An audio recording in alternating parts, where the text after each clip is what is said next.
এতিয়াৰ পৰা আৰু জিঅ'ৰ নেটৰ স্পীড একেবাৰে শ্ল' নহয়, ইণ্টাৰনেট স্পীড বহুত বাঢ়ি গ'ল।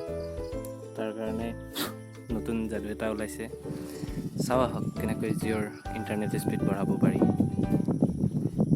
জিঅ'ৰ ইণ্টাৰনেট স্পীড বঢ়াবৰ কাৰণে সকলোৰে মোবাইলত বেলেগ বেলেগ ইণ্টাৰনেট ছেটিংছ আছে, তাত যাব লাগিব।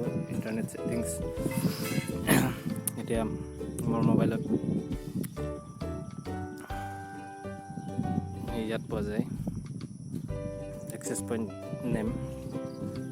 নেমত আপোনাৰ যি ইণ্টাৰনেট আছে তাত গৈ আপুনি APN লিখিব জিঅ'নেট, তাৰপাছত আপুনি proxy port, user name password একো চেঞ্জ কৰিব নালাগে। ছাৰ্ভাৰত আপোনাৰ যদি google.com বা অন্য কিবা আছে তেতিয়াহ'লে তাত লিখিব www.wfgeo5%4g.com। ইয়াত দেখি আছে আপোনালোকে কি যেনেকৈ লিখা আছে ঠিক এনেধৰণে স্মল লেটাৰত লিখিব, এটা ৱৰ্ডো কেপিটেল লেটাৰ নহয়।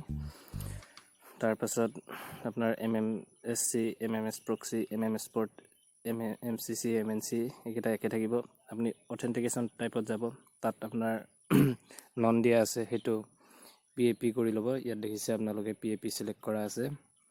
তাৰপাছত APN টাইপত যাব। APN টাইপটো আপোনালোকৰ ডিফল্ট লিখা আছে, ডিফল্টৰ পিছত আপোনালোকে কমা দিছ SUPL আৰু কমা XCAP এই দুটা লিখিব। ফুল ষ্টপ নিদিব, কমা দিব, কমা চিনটো দিব। তাৰপাছত অ'কে দবাব। তাৰপাছত আপোনাৰ APN প্ৰট'কল, APN ৰমিং এইবিলাক একো চেঞ্জ কৰিব নালাগে। তাৰপাছত বিয়াৰত আপোনালোকৰ ইয়াতে আনস্পেচিফাইড বা কিবা কেইটামান অপশ্যনহে মাত্ৰ ইয়াত চিলেক্ট কৰা থাকে, আপোনালোকে গোটেইবিলাক অপশ্যন চিলেক্ট কৰি দিব, যি তাত অ'কে দবাব।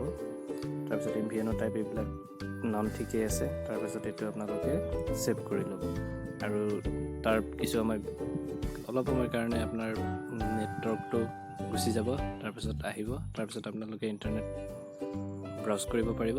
তাৰপিছত আপোনালোকে ইণ্টাৰনেটৰ স্পীড অলপ হ'লেও আগতকৈ বেছি পাব। যদি আপোনাৰ তাত নেটৱৰ্কৰ অসুবিধা আছে তেতিয়াহ'লে আপুনি নতুন নেটৱৰ্কলৈকে ৰখিব লাগিব।